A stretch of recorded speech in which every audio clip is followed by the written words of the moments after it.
नमस्कार दोस्तों। सोनम रघुवंशी एक अंधकारमय अफसाना। सोनम रघुवंशी की कहानी शांति से शुरू होती है। इंदौर मध्य प्रदेश की निवासी एक प्रतिष्ठित परिवहन व्यवसायी के परिवार की यंग बहू, जिसने अविवाहित जीवन की साधारण मंजिल को पार किया और विवाह सूत्र में बंधी। लेकिन ये साधारण शुरुआत बाद में एक विचित्र और त्रासदीपूर्ण मोड़ तक पहुंच गई। 11 मई 2025 को इंदौर में सोनम और राजा रघुवंशी का विवाह हुआ। राजा 30 वर्षीय परिवार के ट्रांसपोर्ट व्यवसाय से जुड़ा था और सोनम 27 वर्षीय पहले से ही अपने पिता की कंपनी में एचआर के रूप में कार्यरत थी। दोनों के बीच प्रेम था, पर शादी तय बातों के अनुरूप हुई। 20 मई को घर से निकलकर दोनों हनीमून के लिए मेघालय पहुंचे। गुवाहाटी शिलोंग होते हुए 22-23 मई के दरमियान इन्होंने सोहरा चेरापूंजी का रुख किया, लेकिन 23 मई को उनका संपर्क अचानक कट गया। इंदौर, मेघालय और यूपी में परिवार और पुलिस द्वारा उनकी तलाश शुरू हुई। ठीक गायब हो जाने के तुरंत बाद दोनों की एक मोटरसाइकिल और कुछ सामान पहाड़ी क्षेत्र में मिले। सोनम की आखिरी कॉल मां को सुबह सांस फूलने की शिकायत के साथ दर्ज हुई। काफी समय खोजबीन के बाद 2 जून को राजा का शव वाई स्वांगडोंग फॉल्स के पास एक गहरी खाई में पाया गया। पोस्टमार्टम रिपोर्ट में स्पष्ट भयावहता सामने आई। उसे दांव से मारा गया था। यह एक स्थानीय धारदार हथियार है। राजा की मौत के बाद सोनम का कोई पता नहीं था, मगर 9 जून की रात सोनम ने यूपी के गाजीपुर में एक ढाबे पर आत्मसमर्पण कर दिया। सनसनीखेज था ये। ढाबे के मालिक ने बताया कि सोनम रास्ते से आई, मदद की गुहार लगाई, मोबाइल मांगा और भाई को कॉल की अनुमति चाही। यूपी पुलिस ने सोनम को हिरासत में ले लिया और जल्द ही मेघालय पुलिस को सुपुर्द कर दिया। मेघालय पुलिस ने मामले को हत्या का करार दिया। आरोप है कि सोनम ने ठेकेदार हत्यारों को राजा की हत्या करवाने के लिए रखा। प्रारंभिक पूछताछ में 4 अभियुक्तों को गिरफ्तार किया गया, 3 मध्य प्रदेश से और 1 मध्य प्रदेश उत्तर प्रदेश रेंज से। एक आरोपी अब भी फरार है। इस केस में ज्योतिष की भी चर्चा हुई है। शुरुआत में दावा हुआ कि सोनम और राजा की कुंडलियों में मांगलिक दोष था। इसके विपरीत सोनम के पिता देवी सिंह ने आरोप लगाया कि मेघालय पुलिस गढ़ी कहानी बना रही है और उन्होंने सीबीआई जांच की मांग भी कर दी। राजा की मां उमा रघुवंशी ने भी सोनम को फांसी की सजा देने की मांग की। राजा के भाई ने दावा किया कि सोनम का अपने पूर्व कर्मचारी राज कुशवाहा, जिसके साथ उसकी निकटता रही, से संबंध था। मेघालय पुलिस ने कुशवाहा की भूमिका की गहन जांच की, लेकिन अभी तक आधिकारिक गिरफ्तारी नहीं हुई है। ढाबे का कैमरा फुटेज सोनम की सस्पेंस स्थिति दिखाता है। ढाबे के मालिक ने बताया कि सोनम घबराकर आई थी। तीनों राज्यों मेघालय, मध्य प्रदेश, यूपी में एसआईटी और ड्रोन्स द्वारा सर्च ऑपरेशन हुआ। सोनम का 1162 किलोमीटर सफर अकेले तय करना है या किसी की सहायता है? राज कुशवाहा का प्रेम कनेक्शन या आरोपी? साक्ष्य श्रृंखलाएं, मोबाइल रिकॉर्ड, सीसीटीवी, ढाबे की कॉल लॉग, राज का रिकॉर्ड क्या कहते हैं? अब मामला सुप्रीम कोर्ट, सीबीआई की मांग, मेघालय पुलिस की उम्मीद और उत्तर प्रदेश सहायता, सब एक साथ अस्पष्टता पाते हैं। सोनम की जमानत, पूछताछ और अदालत तक की प्रक्रिया अभी लंबित है।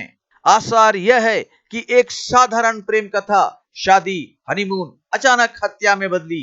तलाश में मिले चौंकाने वाले साक्ष्य, प्यार भरे रिश्ते में शामिल द्वंद्व और अपहरण हत्या की घनघोर संभावना ने राष्ट्र की आंखें खोल दी।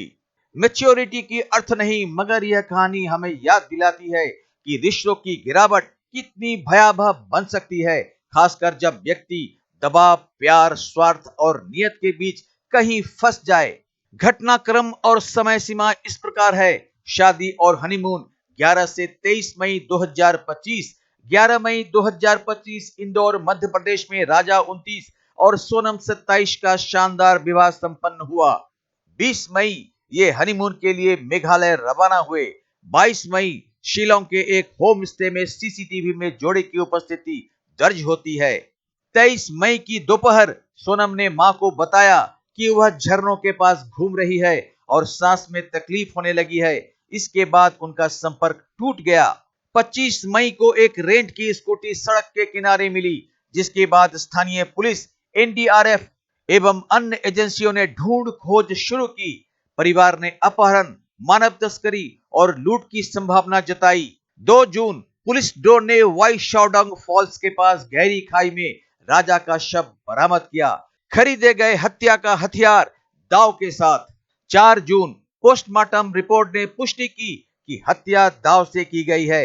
सिर, चेस्ट और गर्दन पर घातक चोटें प्रतीत होती हैं। महत्वपूर्ण साक्ष्य जैसे मोबाइल फोन, हत्या का हथियार, दाव और कपड़े बरामद हुए। 9 जून सोनम उत्तर प्रदेश के गाजीपुर के एक ढाबे पर आत्मसमर्पण कर देती है। उसने ढाबे के मालिक से मोबाइल फोन मांगा भाई को कॉल करने के लिए। मेघालय पुलिस ने हत्या की साजिश रचने और सुपारी देने का आरोप लगाया। पुलिस ने 4 अभियुक्तों को गिरफ्तार किया। आकाश राजपूत, विशाल सिंह चौहान, राज सिंह कुशवाहा, आनंद कुर्मी, जबकि एक आरोपी फरार बताया जा रहा है।